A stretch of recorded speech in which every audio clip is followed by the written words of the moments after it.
जो सूरत हाल इस समय अफगानिस्तान में है, इसको आप कैसे डिस्क्राइब करेंगे? बहुत अच्छी सूरत हाल है, बहुत अच्छी सूरत हाल है। घबराने की जरूरत नहीं है। देखें, अमेरिकन ने 20 साल अफगानिस्तान में गुजारे, उनका बहुत शुक्रिया। उन्होंने 3 लाख से ज्यादा अफगान सिक्योरिटी फोर्सेस की ट्रेनिंग की, लाखों उन्होंने पुलिस फोर्स और दूसरी जो सिक्योरिटी फोर्सेस है उनकी ट्रेनिंग की, स्कूल खोले, औरतों को वहां पे आजाद तालीम हासिल करने का मौका फराहम किया, और बेशुमार और चीजें उन्होंने की। और ऑब्वियसली इसमें भारत जो है वो उनके साथ, वाहिद दुनिया का मुल्क है जी भारत, जो अमेरिका, क्या अगर अमेरिका सिक्योरिटी संभाल रहा था तो भारत डेवलपमेंट कर रहा था। तो इस वक्त अफगानिस्तान जो है वो अफगानिस्तान नहीं है जो आज से 40 साल पहले का अफगानिस्तान था। अब मैं आपका सवाल बड़ी अच्छी तरह समझता हूं, इसलिए कि जो इस वक्त सूरत हाल चल रही है अफगानिस्तान में, दिखाई ये पड़ता है कि तालिबान हर तरफ छा गए। अब मैं इससे इत्तेफाक करता भी हूं और नहीं भी। देखिए, जनरल साहब बैठे हुए हैं, तो इनसे बेहतर कौन समझता है कि मिलिट्री के अंदर जब आप दुश्मन पर हमला करते हैं तो एक सरप्राइज अटैक जो होता है वो बड़ा इंपॉर्टेंट होता है। सरप्राइज अटैक जो होता है उसके 3 असरात होते हैं, इफेक्ट्स पड़ते हैं दूसरे के ऊपर, और वो इफेक्ट्स होते हैं खौफ का, कंफ्यूजन का और डिसबिलीफ का।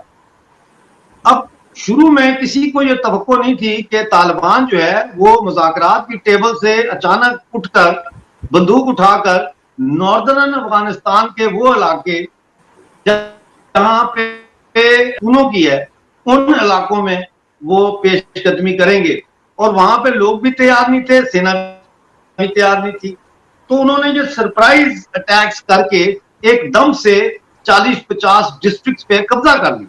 ठीक है, अब इस हड़बड़ी में बहुत सारे हमारे जो अफगान फोर्सेस के लोग थे, 1000 के लगभग, वो वहां से भागा दौड़ी में वो तुर्कमानिस्तान और तुर्किस्तान की तरफ, ताजिकिस्तान की तरफ गए। लेकिन वहां पे वो मोबिलाइज हुए दोबारा, और अब वो वापस आ रहे हैं। वो वापस अब वहां नहीं आ रहे, काबुल आ रहे हैं, काबुल से वो रीडिप्लॉय होंगे। तो वो जो कंफ्यूजन का एलिमेंट था वो अब नहीं रहा, वो बेनिफिट अब तालिबान के पास नहीं है। नंबर 2, जो फियर का एलिमेंट था वो भी उनके पास नहीं है। उसका सबूत आपके सामने है कि जिन जिलों के ऊपर तालिबान ने कब्जा करने की कोशिश की या कब्जा कर भी लिया, वहां की जो जनता है उस रेजिस्टेंट ग्रुप्स बना लिए, और उन्होंने जो अफगान सिक्योरिटी फोर्सेस हैं उनके साथ तालिबान का मुकाबला किया। इसमें नोट करने वाली बात यह है कि इसमें औरतें भी हैं, बेशुमार औरतें जिन्होंने बंदूक उठाई है, और वो इस वक्त सिक्योरिटी फोर्सेस के साथ साथ तालिबान के खिलाफ लड़ रहे हैं। इसका मतलब यह है कि वो कंफ्यूजन और फियर का एलिमेंट चला गया, डिसबिलीफ, कि अरे बाप रे इन्होंने तो धोखा किया, वो डिसबिलीफ का एलिमेंट भी अब खत्म हो गया है। हमारे इंडिया के बहुत सीनियर लीडर हैं, वो इस वक्त मॉस्को में बैठे हैं और दूसरे मुल्कों का भी वो दौरा कर रहे हैं, और इंडिया एक्टिवली जो है वो शामिल हो चुका है अफगानिस्तान के जो पीस है, पीस प्रोसेस में ही नहीं बल्कि पीस गारंटर के तौर पर भी शामिल हो गया है। और कल जो उन्होंने तकरीर की मॉस्को में, उन्होंने कहा कि हम एक प्रॉस्परस और पीसफुल अफगानिस्तान चाहते हैं जो इंटरनली भी पीसफुल हो और नेबर्स के साथ भी पीसफुल हो। तो इसलिए इन्होंने किले नूर के ऊपर कब्जा किया, जो बादगेस का कैपिटल था, अचानक हमला कर दिया 3 मुख्तलिफ तरफ से, और इन्होंने पुलिस स्टेशन पे कब्जा कर लिया और 1-2 सरकारी इमारतों पे कब्जा कर लिया। तो दुनिया ने ये खबर रिलीज की कि तालिबान का बादगेश के ऊपर पूरे सूबे पे कब्जा हो गया। हालांकि ऐसी कोई बात नहीं थी। 12 घंटे के अंदर अंदर अफगान फोर्सेस ने जवाबी कार्रवाई की और किला नूर को तालिबान से छुड़वा लिया। अब उनको पुश कर दिया, तुर्कमानिस्तान की सरहद पे भी लड़ाई इस वक्त हो रही है, वहां तक उनको धकेल दिया। अब तालिबान तुर्कमानिस्तान में दाखिल नहीं हो सकते, वहां फौज खड़ी है, वो मारेगी इनको। तो ऐसे है कि दे है तालिबान की सिचुएशन ये है कि एक तरफ पहाड़ है और एक तरफ समुंदर है, ये बच नहीं सकते। दूसरी बात यह है कि तालिबान की टोटल तादाद जो है फाइटर्स की तकरीबन 75,000 है, 65 to 75,000। लेकिन अगर आप अफगान फोर्सेस पूरी की पूरी मिलाएं तो 5 लाख से ज्यादा है। इसके अंदर फिर आप जब अफगान अवाम जो है रेजिस्टेंस फोर्सेस जो खड़ी हो गई हैं लड़ने के लिए उसको शामिल करें तो ये तो बहुत बड़ी तादाद बन जाती है। तो हालात बहुत अच्छे हैं, अमेरिका चला गया है, पहली दफा अफगान कौम को यह मौका मिला है कि वो दुनिया को यह साबित करे कि वो एक बागैरत कौम है, वो एक जंगजू कौम है और वो खुद इन सारी सेल्फ रिलायंस पर जो है अमल करते हुए अपनी तकदीर के खुद मालिक है। ये मौका तारीख ने उनको बड़े सालों के बाद पहली दफा दिया। तो अमेरिका का भी शुक्रिया और उन सब का शुक्रिया जिन्होंने अफगानिस्तान में आके आतंक के खिलाफ लड़ाई में हम सब का साथ दिया। हमारा इलाका ही है ना, ये सारा हमारा इलाका है, इतनी दूर से वो आए, यंग सोल्जर्स, कई उसमें से वहां शहीद भी हुए, तो उनका बहुत शुक्रिया। लेकिन हालात बहुत अच्छे हैं और तालिबान जो है वो काबुल तो क्या वो किसी एक सूबे पे भी कब्जा नहीं कर सकेंगे, आप देखेंगे आप। जी जी जी, आपने बहुत अच्छी बातें कही हैं। शिवाज सर, फिर ये ईरान की तरफ से, रूस की तरफ से इस तरह के संकेत क्यों दिए जा रहे हैं कि जैसे अफगानिस्तान में सिविल वार की सिचुएशंस क्रिएट हो रही हैं और ईरान की तरफ से भी प्रयास हो रहे हैं, उधर रूस भी सक्रिय हो गया है और रूस के तो तालिबानियों के साथ बाकायदा मुज़ाकरात हो रहे हैं, बातचीत हो रही है और रूस ये चाहता है कि जब सोवियत संघ की जहां जहां सीमाएं थी जिस समय, कि वो कम से कम उनका वायलेशन ना करे। तो क्या रूस ऐसे संकेत देने की कोशिश कर रहा है कि जैसे तालिबान जो है वो पूरे अफगानिस्तान पर कब्जा करने को तैयार बैठा है और ना केवल अफगानिस्तान पर कब्जा कर लेगा बल्कि जो सोवियत संघ के समय के देश थे उनकी सीमाओं का अतिक्रमण करने की भी आशंका उसको पैदा हो रही है। ऐसी सिचुएशन क्यों क्रिएट की जा रही है रूस की तरफ से या ईरान की तरफ से? ये हाँ संकेत क्यों बिल्कुल। भेजे जा रहे हैं? हाँ बिल्कुल चौधरी साहब, देखो इसमें कोई शक नहीं कि अफगानिस्तान की सिचुएशन अभी फ्लूइड है। जैसे डॉक्टर मिर्जा साहब ने बताया कि उन्होंने एक तरफ का पहलू बताया और बड़ा इंटरेस्टिंग पहलू बताया और मैं काफी हद तक उनसे सहमत हूँ। मगर आपको ये भी देखना पड़ेगा कि हुआ क्या है अफगानिस्तान में। जो एक प्रकार से पैकेज साइन हुआ था फरवरी 2020 में, उसके अंदर कोई कंडीशनें लगाई थी जो डोनाल्ड ट्रंप की गवर्नमेंट ने, एडमिनिस्ट्रेशन ने किया था तालिबान के साथ कि भी वायलेंस लेवल रिड्यूस होगा, प्रिजनर ऑफ वार जाएंगे और उसके बाद जो है अमेरिकन ट्रूप वहां से जाएंगे और बातचीत होगी अफगान गवर्नमेंट की और तालिबान की। तो कहीं ना कहीं एक क्वेश्चन मार्क था, अगर अफगान गवर्नमेंट और तालिबान की बातचीत प्रोग्रेस नहीं करती है या वायलेंस लेवल कम नहीं होता है तो ये जरूरी नहीं है कि अमेरिकन ट्रूप्स वहां से जाएंगे। मगर जब से जो बाइडेन आए और उनकी एडमिनिस्ट्रेशन ने एक प्रकार अनाउंस कर दिया कि 11 सितंबर तक हमने यहां से जाना है, तो तालिबान बोल्ड होगा। तालिबान को पता लगा अभी अमेरिका ने तो जाना ही जाना है और इसलिए वो कोई प्रेशर में नहीं है कि कोई पैकेज साइन करें अफगान गवर्नमेंट से। वो चाहते हैं कि अमेरिकन निकल जाएं और अमेरिका जैसे ही निकलेगा हम तालिबान जो है वो अफगान की गवर्नमेंट को दबोच लेगी और अफगान की आर्मी और सिक्योरिटी फोर्सेज उससे लड़ नहीं पाएगी। ये उसका सोच विचार है। क्या वो सच होगा नहीं होगा ये आने वाला टाइम ही बताएगा।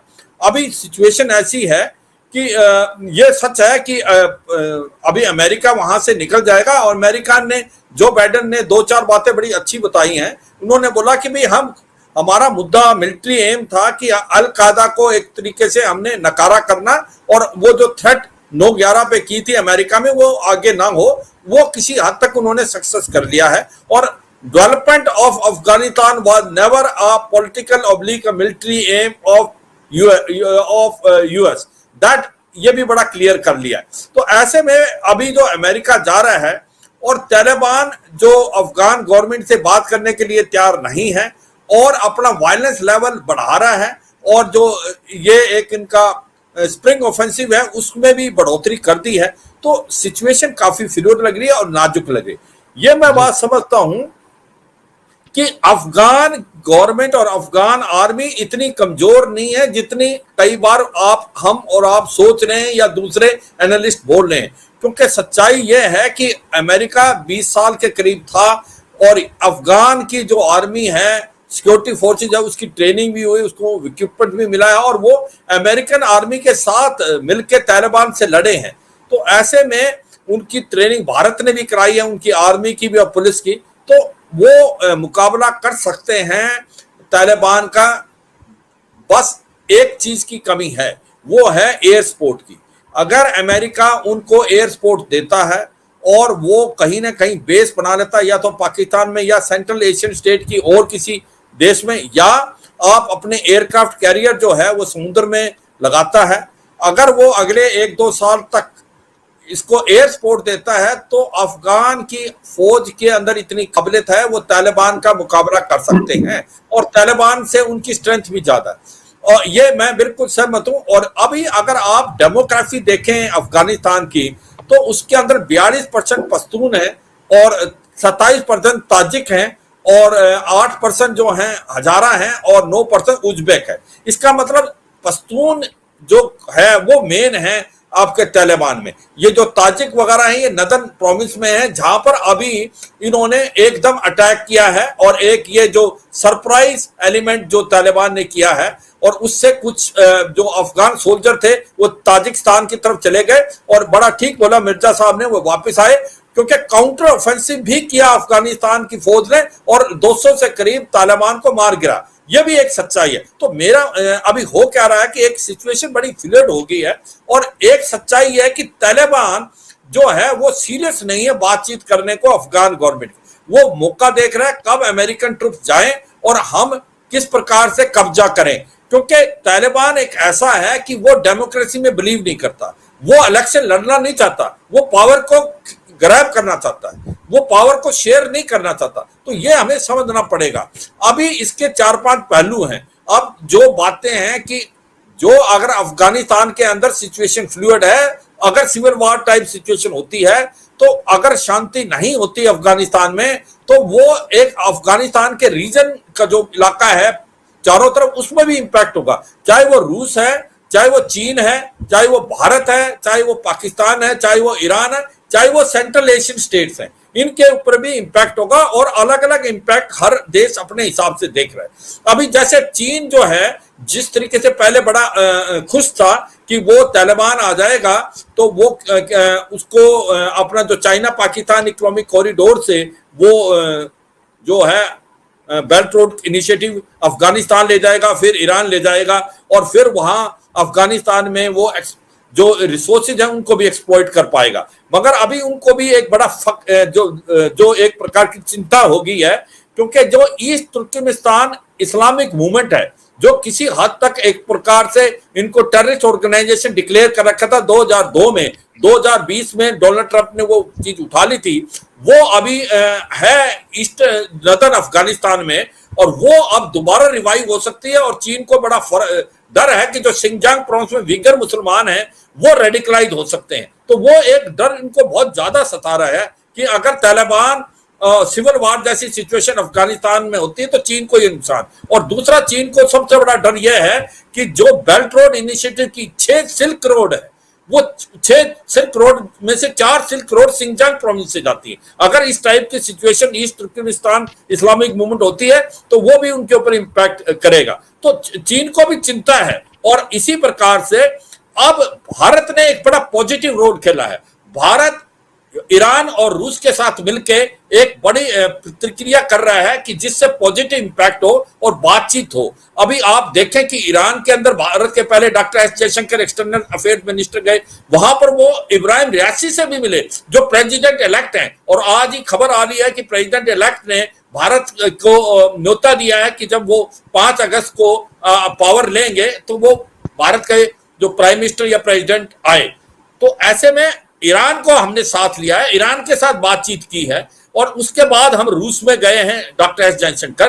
रूस और भारत के रिलेशन बड़े फायदे हुए हैं, और कहीं ना कहीं ईरान, भारत और रूस एक ही पेज में है अफगानिस्तान की अफगानिस्तान की प्रेजेंट सिचुएशन को देखते हुए।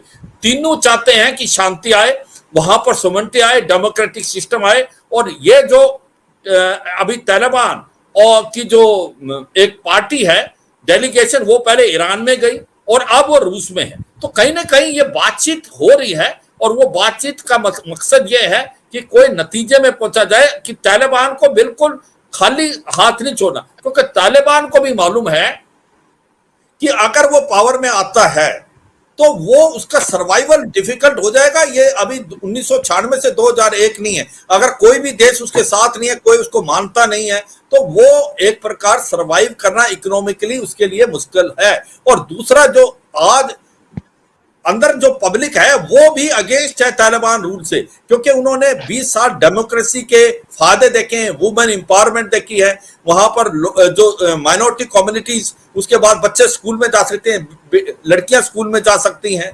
तो वो जो चीजें हैं वो अभी इस सोसाइटी को लग गई हैं, तो वो नहीं चाहेंगी वो तालिबान के रूल आने से ये चीजें जाएं। तो मुझे लगता है कि अभी रूस, भारत और ईरान एक बड़ा पॉजिटिव रोल और सक्रिय रोल खेलेंगे अफगानिस्तान के अंदर। अब ईरान का सबसे ज्यादा मुद्दा है कि जो हजारा पॉपुलेशन है वो सेंट्रल अफगानिस्तान जो ईरान के बॉर्डर में है वो शियाज हैं, उनकी भी एक प्रकार से जो भी चिंताएं हैं उनका भी ध्यान देना है, क्योंकि वो चाहते हैं कि ये शिया पॉपुलेशन को एक प्रकार से कोई भी पश्तून जो है ऐसा काम ना करे जो कि उसके अगेंस्ट हो और वो उससे डायरेक्ट इंपैक्ट होगा ईरान में। अगर आप देखें, ईरान और तालिबान के रिलेशन बहुत खराब थे, मगर कुछ एक समय पहले, अभी 2-3-4 साल में ईरान और तालिबान के रिलेशन अच्छे हुए हैं। मगर फिर भी जो ईरान है वो एक कंस्ट्रक्टिव रोल खेलेगा भारत के साथ मिलकर। इसी प्रकार रूस, जो आपने बताया, रूस की चिंताएं भी बहुत है। रूस जानता है कि 1989 में उसको क्या हुआ था और कैसे उसको वापस आना पड़ा था अफगानिस्तान से। वो नहीं चाहता कि अफगानिस्तान की अगर सिविल वार टाइप सिचुएशन होती है, ये जो एक प्रकार से आतंकवाद का जो एक प्रकार दायरा नहीं बढ़ना चाहिए, जो कि इसकी सेंट्रल एशियन स्टेट जो पहले रूस का हिस्सा थी जब ये यूएसएसआर था, उनके अंदर आने से ये चिंता हो सकती है कि रूस में भी ये कहीं ना कहीं जो डिस्टर्बेंस आ सकती है। तो रूस की भी ये चिंता है। तो मुझे लगता है रूस, भारत और ईरान एक मिलके एक पॉजिटिव स्ट्रेटेजी के साथ चलेंगे और एक्सेप्ट पाकिस्तान, बाकी सभी देश चाहते हैं कि शांति आए अफगानिस्तान में। एक पाकिस्तान का जो नजरिया है वो एक डाउटफुल है, क्योंकि दो बातें हैं। क्योंकि एक तो Pakistan is not a part of solution, it is part of problem.